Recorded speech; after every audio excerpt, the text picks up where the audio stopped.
question. This car is not just any car. It's a high-performance muscle car.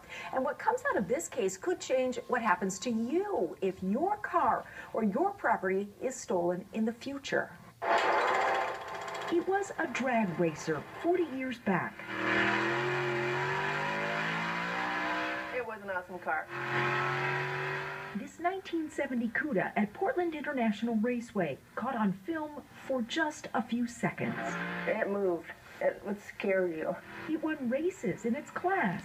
But Rick and Jackie White say more than anything, it was part of their family. I've got 44 years of my life invested in this car. Rick bought it new in 1970. He thought he would keep it forever, he says. But one day in 2001, he went out to the garage. The garage door had been busted into, and the car was gone. You're just standing there going, what? Stolen, he says, their beloved Cuda. They filed a police report and began to search at shows and swap meets, handing out cards, asking for any signs of the car. It was a very upsetting time. It was hard to even think about it being gone. But it was gone for 13 years until last month, and this. Absolutely shocked. A letter from this place, Budget Towing in Northeast Portland. The letter said their car was in storage here, but the man storing it owed thousands in fees. If those fees did not get paid, the car would go up for auction. The Whites say the letter came to them because the DMV lists them as the owners. Years advertising, looking, watching, and all of a sudden, here it is. They called Budget Towing to claim their long-lost car, but Budget told them the man storing it, Lee Sitton, had paid up and taken the car back. The Whites called police. It's stolen property. Go get it. But that is where the story of the stolen Cuda gets a lot more complicated. And why wouldn't the cops get our car? It's very mind-boggling. They have the title to the car and the police report from 2001, but they say officers told them they can't take the car back.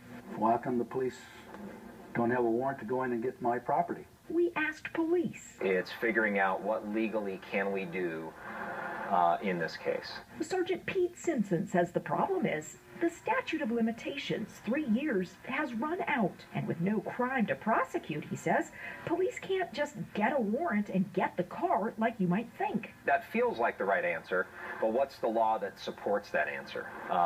We certainly don't want to go take someone's property to give it to someone else and find out that we legally had no authority to do that. I mean, we can't do that as law enforcement officers. Wow, so someone can just steal something of mine, hold on to it for 10 years, and it's theirs. And that's the part we're trying to figure out, too, because it doesn't seem right. It doesn't seem right to us. We need to find the relevant laws that help us answer that question, because it isn't something we normally run into. Simpson says investigators are trying to figure out how to solve this unusual case. There is one more factor to this. Lee Sitton, the man who was storing the car at Budget Towing. He lives at this large gated estate near Troutdale, and he's listed with the state as head of AAC General Contractors in Gresham.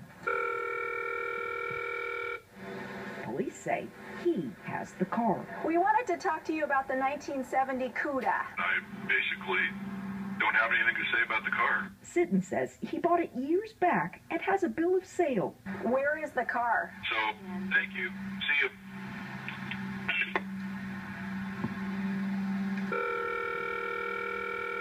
Here's your chance to tell your side of the story. There isn't any side to the story because as far as I'm concerned, there's no story, really. The story will be determined later. There's no story now. He disputes the idea the car was stolen, but when it comes to the hard questions, he hangs up. So you're saying the car was not stolen 13 years ago? I don't believe the car was stolen, no. You're saying the couple is lying?